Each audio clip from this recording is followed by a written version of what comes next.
Visita de nuestro queridísimo y gran amigo Fabián Pérez. ¿Qué tal, Fabián? Buenas noches. Buenas noches, Robert. Para mí es un gusto estar aquí compartiendo un momento más, una anécdota más aquí en la Ciudad de México. Muchísimo. Embellecer, a industrializar al país, las vías férreas con las que cuenta actualmente México, que son más de 2000 kilómetros de vía. Estamos Plaza Garibaldi. Venimos y decimos, vamos a ir a Garibaldi, la plaza de los mariachis. Origen del nombre de la Lagunilla. Es muchísimo más joven, claro. Era la Plaza Garibaldi, es un sinónimo de mexicanidad, de la mexicanidad del... Vamos al Zócalo de la Ciudad de México. ¿Qué significado es el del Zócalo para contarle a nuestra audiencia? A ver.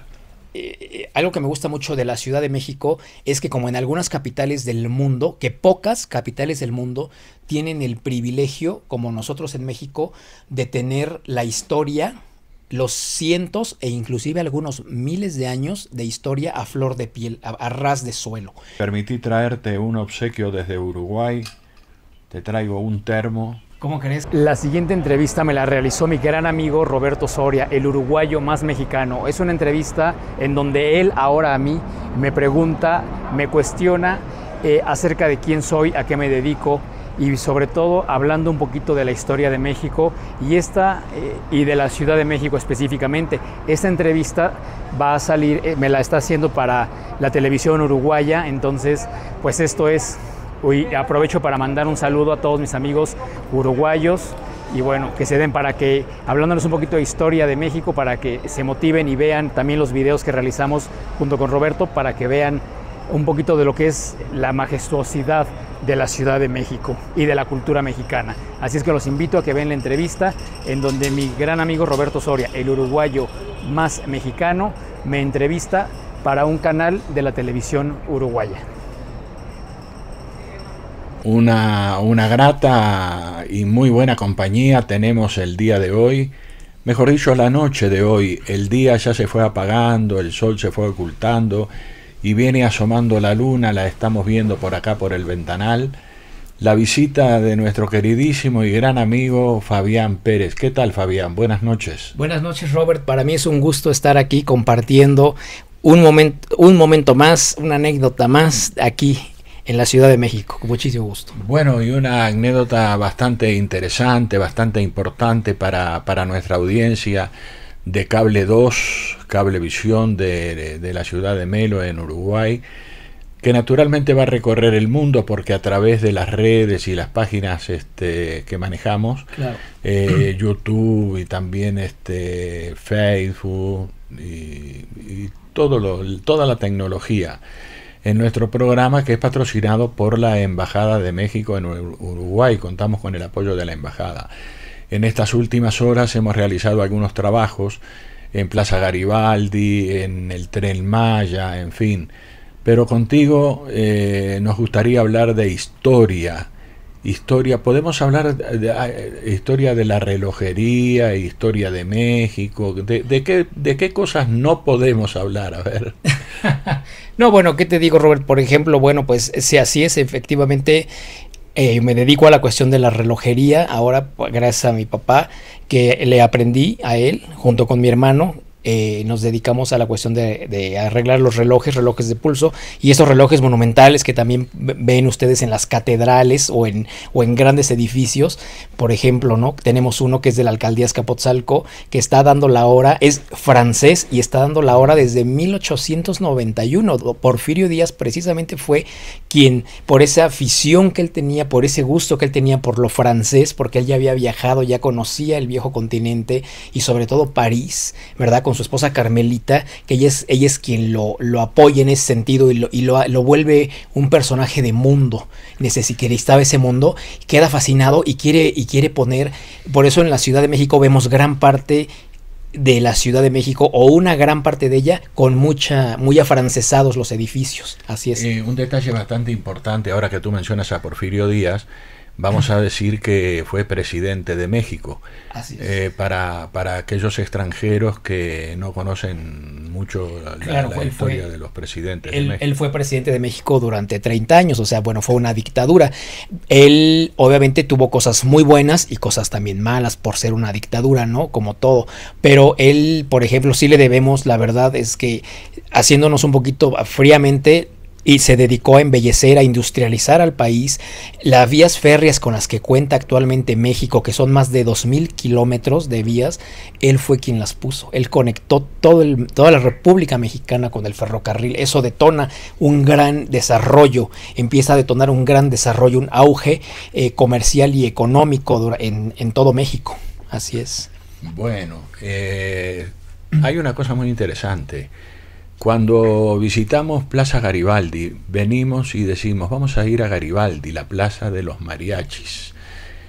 Sin embargo, ahora vemos dúos, tríos, solistas, hay mariachi femenil, Así en fin, es. hay de todo. Hay una historia muy bonita en Plaza Garibaldi. Pues mira, en general te puedo decir, la Plaza Garibaldi, lo que dice es muy cierto, se le conoce como la Plaza de los Mariachis, ¿no? Originalmente es tal cual, es así, donde llegaron y se ubicaron precisamente todas estas, el mariachi mexicano como tal, y llegan y se ponen, y efectivamente era más de hombres, más mariachis de hombres. Actualmente hay mariachis de mujeres, también como pudimos darnos cuenta y lo podemos ver en el video, también hay ya algunos grupos también de música norteña también tocando, sí, ¿verdad? Sí, ahí, o sea, se ha ido un poquito más diversificando esa cuestión, ¿no? Por estar incluidos dentro de la música regional mexicana. Claro, el fuerte es el mariachi, y como podemos ver en el video, pues vemos que todo el jolgorio, toda esa algarabía empieza en la noche. Porque llega uno temprano y dices, ¿dónde están los mariachis? ¿Dónde está aquí todo? No, bueno, empieza a darte, oscurece, dan las 8 de la noche en adelante y se empiezan a poner puestos de antojitos mexicanos, algunos de la lotería, de juegos, ¿verdad? Así o del pajarito que saca que le dan un arrocito y saca un papelito y te dice tu suerte. Tenemos el Tenampa. Tenemos, en fin, una serie de cantinas. Y es muy interesante un poquito la historia de la Plaza Garibaldi, porque recordemos que Plaza Garibaldi originalmente tenía otro nombre durante la época de la colonia, y poquito después de eso se llamaba la Plaza del Baratillo. Esa Plaza del Baratillo es porque en lo que conocemos como el Zócalo de la Ciudad de México, en esa parte estaba el Parián, que es donde está el mercado del Parián, que es en donde están los arcos, todo eso era ahí el mercado del Parián, y el mercado del Baratillo, que era en medio de lo que es la Plaza de la Constitución o el Zócalo, literal, donde está esta bandera. Eso era el mercado del Baratillo. Pero ya como se empieza a hacer el Zócalo, empieza a hacer toda la sede de los poderes y todo, y lo mandan hacia aquella parte, lo más alejado, al barrio de la Lagunilla. Garibaldi pertenece al barrio de la Lagunilla, o está pegaditito al barrio de la Lagunilla, que la Lagunilla tiene ese nombre porque era un pequeño brazo que cuando llegan los españoles a la conquista quedaba de los grandes lagos que rodeaban, recordemos que eran los 7 lagos que rodeaban todo lo que es el Valle de México, en donde estaba establecido Tenochtitlán. Pues la Lagunilla era un pequeño brazo de uno de esos lagos que quedaba, por eso ellos le pusieron Lagunilla, porque no era el gran lago, era nada más un pequeño brazo. Lagunilla, y de ahí obviamente, bueno, la película Lagunilla, famosísima, y que además ahora son películas de culto, ese tipo de películas, Lagunilla, mi barrio, y todas esas son hasta de culto actualmente, como las películas del Santo. Entonces está ahí en el barrio de Lagunilla, ese es el origen del nombre de la Lagunilla, y lo desecan, obviamente los españoles se dedicaron a desecar todo para poder llevar la conquista y no se ahogaran y todo eso, bueno. Y ahí se traslada, ahí venden el barrio, la cosa del mercado del Baratillo, y ya posteriormente, como quedaba toda esa parte colonial, después se fue poblando toda esa parte de la Ciudad de México, y empieza a poblarse, y la gente empieza a vivir en todas las vecindades que había ahí, que además son de un valor histórico. Ya muchas ya no hay. Un valor histórico preponderante. Pero claro, porque eran construcciones del siglo XVIII y todavía había del siglo XIX. Hoy en día queda una que otra que pudimos ver por ahí en el video del siglo siglo XIX. Pero la gente pues no, mira, toda esa zona ha sido, esos edificios históricos ahora ya están catalogados y ya han sido salvados, pero en esa época la gente se metía a vivir y ni siquiera sabían en dónde estaban viviendo, ¿no? O sea, eran esas grandes vecindades, pero que venían desde finales o del siglo XIX y los ocupaban como bodegas, no se le daba el valor histórico que tenía. Y después de eso, bueno, y el nombre que cambia a Plaza Garibaldi es en honor al nieto de Giuseppe Garibaldi, estos inmigrantes italianos, que precisamente el nieto, que es quien ayuda a este Francisco I. Madero para poder llevar a cabo la Revolución Mexicana. Es por eso que tiene el nombre de Plaza Garibaldi, en honor al nieto de Giuseppe Garibaldi, que fue quien ayudó, se unió junto con Madero para poder, para hacer la cuestión, entrar a la Revolución Mexicana, y es ahí. Y desde entonces de ahí viene la tradición de Garibaldi, de los mariachis, y más recientemente se inaugura y se hace el Museo del Tequila, que el Museo del Tequila es precisamente, se lleva a cabo por toda esta cuestión de México, que tenemos los destilados que se hacen del agave, ¿verdad? Como es precisamente el tequila, el del agave azul, principalmente en el estado de Jalisco. Sí. Entonces, ese es otro... El agave azul no tiene tanto tiempo, ¿no? Es un poco reciente para la fabricación del tequila. Pues, o sea, bueno, en comparación en general del proceso de destilado que se ha hecho durante toda la vida para el tequila mexicano, el agave azul, pues es muchísimo más joven, claro. Es más joven, sí, es muchísimo más joven, así es esa parte. Y de hecho, pues lo podemos ver, como está ahí pintado ese agave que se ve entre verde y azulado, ¿verdad? Que se logra ver ahí, bueno, pues esa es la parte del mariachi, digo, la parte del Museo del Tequila, y bueno, los mariachis ahí, ¿no? Eso es de alguna manera la Plaza Garibaldi es un sinónimo de mexicanidad, de la mexicanidad de la Ciudad de México, por el barrio en el cual se encuentra enclavado, y evidentemente porque nos entra ese sentimiento de repente de sentirnos muy mexicanos, y esa mexicanidad que de repente, y debo decirlo, a veces ha sido mal interpretada y ha sido un poquito mal llevada, no como debería de ser, pero finalmente es esa parte de sentirnos porque es como un pueblito. Nada de lo que dice el corrido, borracho, parrandero y jugador. Literal, y terminas ahí. Y otra cosa, tiene el mercado de San Camilito al lado. Esa parte también, el mercado, la famosa colonia San Camilito, que es histórica también esa parte. Todos esos... Recordemos, toda esa parte es histórica, toda la Ciudad de México es histórica, donde tú te pares en Ciudad de México es histórica, pero principalmente esa parte de ahí de Garibaldi es muy muy histórica. Y el mercado de San Camilito, que está abierto a las 24 horas del día, que es de comida, antojitos, y ahí también están tocando los mariachis, sufrió, fue una de las partes más afectadas en el terremoto del 85, esa área, ahí hubo demasiada tragedia en esa parte de ahí, y la reconstruyeron y todo, y ahora bueno, pues está ese pedacito ahí de San Camilito, también hay que mencionarlo como tal. Hay una cosa que muy curiosa y muy interesante, porque vemos en las películas, en las telenovelas mexicanas, el ángel de la independencia, la columna de la independencia, vemos el Zócalo, vemos también Bellas Artes, lugares muy bonitos como Xochimilco también, pero cuando decimos vamos al Zócalo de la Ciudad de México, ¿qué significado es el del Zócalo para contarle a nuestra audiencia? A ver. Nosotros cuando hablamos del Zócalo, en general lo percibimos, nosotros como mexicanos el Zócalo lo percibimos, ese lugar es el ombligo de la República Mexicana, es el ombligo de México, el Zócalo. De ahí parte todas las latitudes, y de ahí se toma, digamos, el kilómetro cero, y de ahí se salen así, te dice, bueno, tantos kilómetros para tal lado, tantos kilómetros hacia el norte, tantos kilómetros hacia el sur, hacia el este, hacia el oeste. Ahí como está en esa parte, ese es el centro, se ha tomado como el centro de la Ciudad de México, o de México como tal. Pero el Zócalo, y eso obviamente tú a cualquier persona le dices, te veo en el Zócalo, te veo en el Zócalo, te veo en el Zócalo, porque lo tenemos muy grabado aquí en nuestro imaginario colectivo. La palabra Zócalo se le llamó así porque precisamente en unas de las excavaciones que se hicieron cuando se arregló toda la cuestión de los pisos y todo esto que se tiene que hacer de manera permanente y constante dentro de la Plaza de la Constitución, se encuentran que en la época se encuentran con el piso original, con el zoclo, por eso se llama zócalo, porque viene como del zoclo, como el zoclo que tú le pegas a la pared para proteger a la pared de entre el piso y la pared. Curioso porque en Uruguay le llamamos zócalo.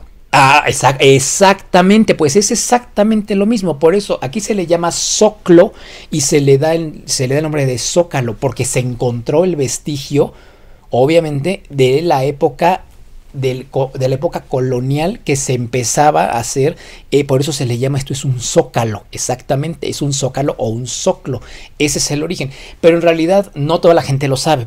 Sabemos que es el zócalo porque toda la vida nos han dicho así, el zócalo, el zócalo, el zócalo, y nos vemos en el zócalo y en el zócalo y en el zócalo, y es el referente, bueno, que tenemos. De hecho, la estación del metro donde tú llegas, que es la línea 2, y sales y ves toda la plaza, el zócalo, se llama zócalo. Ahora ya se llama zócalo Tenochtitlán, le pusieron hace 2 años, ya le pusieron zócalo diagonal Tenochtitlán. Bueno, y hablando de cosas interesantes, de descubrimientos como el zócalo, pues también tenemos las pirámides junto a la catedral, el templo mayor. El templo mayor, exactamente, sí, que tiene unos años.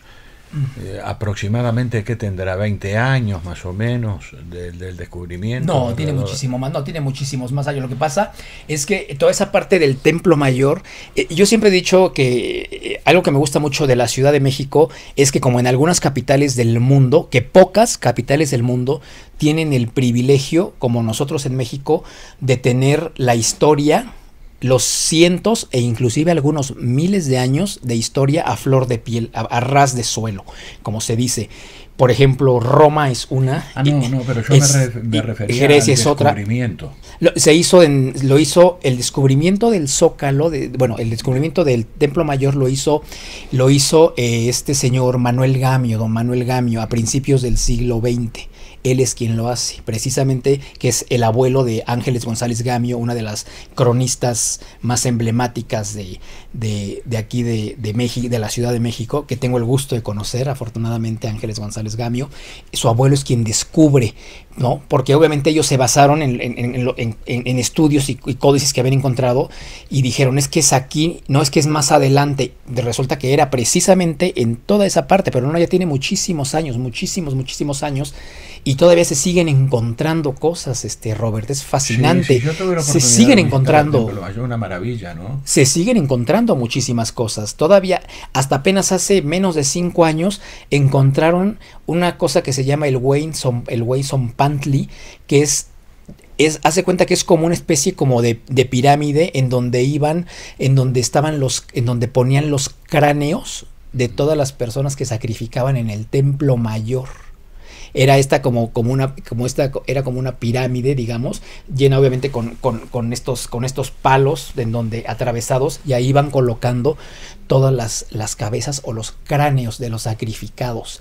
Entonces, cuando los españoles llegan, pues eso les causa un terror, porque estaba a un lado del Templo Mayor, de la gran pirámide del Templo Mayor, ahí estaba el Huayzonpantli, y lo acaban de encontrar hace 4 años aproximadamente, ahí está, y de hecho se puede ver, hay una cosa que se llama ventanas arqueológicas, ahí en la calle de República de Guatemala, en donde se ve un pedazo del Huayzonpantli. Imagínate qué interesante, es interesante y macabro a la vez, pero es algo pero es nuestra historia. Fíjate que muchos le dicen las ruinas, como mencionan a Teotihuacán también como las ruinas, y a mí me parece que son reliquias arqueológicas. Pueden ser ruinas, sí, claro, pero también es una reliquia arqueológica que, como tú dices, no todos los países la tienen. No. Es algo bien interesante, te vuelvo a repetir. Sí, tenemos toda la cuestión antropológica, la cuestión de que si se le llaman ruinas, que si se le llama en fin, ¿no? Que las ruinas y todo. Entonces uno llama los vestigios, o luego muchos le dicen los vestigios, que los vestigios arqueológicos y todo lo que queda. Y por eso te digo, pocas capitales en el mundo, y afortunadamente la Ciudad de México es una de ellas, en donde tú puedes estar de un lado, tan solo en ese pedazo, mi queridísimo Robert, en ese pedazo tienes el Templo Mayor, son construcciones y son civilizaciones de casi 1000 años. 1000 años, 700 años. Luego encima de eso se construye la ciudad colonial o virreinal, que es, restruyen las pirámides con esas mismas rocas, piedras, que además es importante mencionar el tezontle, que es la piedra mexicana por excelencia, porque es una piedra porosa y muy suave, no pesa. ¿No? Bueno, entonces con eso se construye. Construyen toda esa parte, empiezan la construcción, entonces tienes toda esa parte en donde tienes 1000 años de historia, y luego empiezas acá con una construcción virreinal, se ve un entrepiso más adelantito, que ya es de la época de 1600, fíjate. Y luego tienes la catedral de al lado, que se empieza a construir después se empieza a hacer en 1540 y tantos y se termina en 1800. O sea, en ese pedazo de ahí, en esos metros ahí cuadrados que está, hay una cantidad de historia. O sea, esta es la historia de México prácticamente. Desde que éramos prácticamente el lago y todas las construcciones. Y si caminas tantito vas para allá, ya tienes un edificio de principios del siglo XX y uno de mediados del tipo Art Deco de 1940-50. Es maravilloso. Bueno, Fabián, muchísimas gracias por regalarnos estos minutos. Eres un mexicano que te gusta el mate. ¿Cómo no, mi queridísimo Robert? Claro que sí, así es. Bueno, así es. Entonces, me permití traerte un obsequio desde Uruguay. Te traigo un termo. ¿Cómo crees? Qué detallazo, mira. Te traigo un termo. Aquí. Te traigo una bombilla. La bombilla, claro. Y te traigo también un mate, porque regalos a medias no sirven. Sí, no, ¿verdad? Si no, ¿cómo? Exactamente. Bueno, y te lo complemento con la yerba. Exactamente, con Canarias, la yerba de mi país. Pues muy agradecido, Robert, qué gran honor que me haces al darme estos obsequios. Los recibo con muchísimo cariño, en verdad, de ti, de mi gran amigo el uruguayo más mexicano, que así te he nombrado, Robert. Muchas gracias. Así te he nombrado. Y la verdad es que mira qué cosas padres. Si hay algo más uruguayo en el mundo, creo que no es más que esto, el mate. Y con mucho gusto lo acepto, y vas a ver que voy a andar tomando también mi mate por ahí. Así es. Muchísimas gracias, Robert. Bueno, en verdad. Esperamos en Uruguay para el año que viene. Primeramente Dios, espero estar por allá, dándome una vuelta en Uruguay. Me va a encantar. Fabián Pérez, un gran amigo, conocido, historiador también, que nos deja muy contentos, muy conformes con la entrevista, porque es una reseña. Lamentablemente el tiempo apremia en la televisión, en radio y en todo, pero ya tendremos oportunidad de ampliar información no solamente sobre la historia de la Ciudad de México, sino de la historia en general, porque nos gusta mucho hablar de la independencia de México, de la Revolución Mexicana, de la cultura de México, y lo vamos a hacer en una próxima entrevista. Gracias por ahora. Te digo hasta siempre, porque ya nos estamos regresando a Uruguay, y ya sabes que en Uruguay tienes tu casa, como yo sé que la tengo aquí. Así es, Robert, como es aquí tu casa en México. Insisto, muchísimas gracias. Me siento muy bendecido de poder compartir contigo, de poder haberte podido ayudar en hacer las filmaciones, a poder grabar en este viaje que has hecho a México, que significaba muchísimo para ti, y lo pudimos hacer. Eso me lo quedó en el alma, me lo quedó en el corazón, y efectivamente, esta es tu casa. Ya sabes, mi queridísimo amigo, el uruguayo más mexicano, Roberto Soria. Muchas gracias. Muchísimas gracias, Fabián. Muy amable, y a nuestra audiencia le decimos que vale la pena escuchar esta entrevista, 1, 2 o 3 veces, especialmente a aquellos que les gusta la historia de México, porque es un panorama muy completo y que nos ayuda a dilucidar algunas dudas que podamos tener sobre los nombres de los lugares que visitamos cuando llegamos a México. Gracias, Fabián, muy amable. Hasta siempre.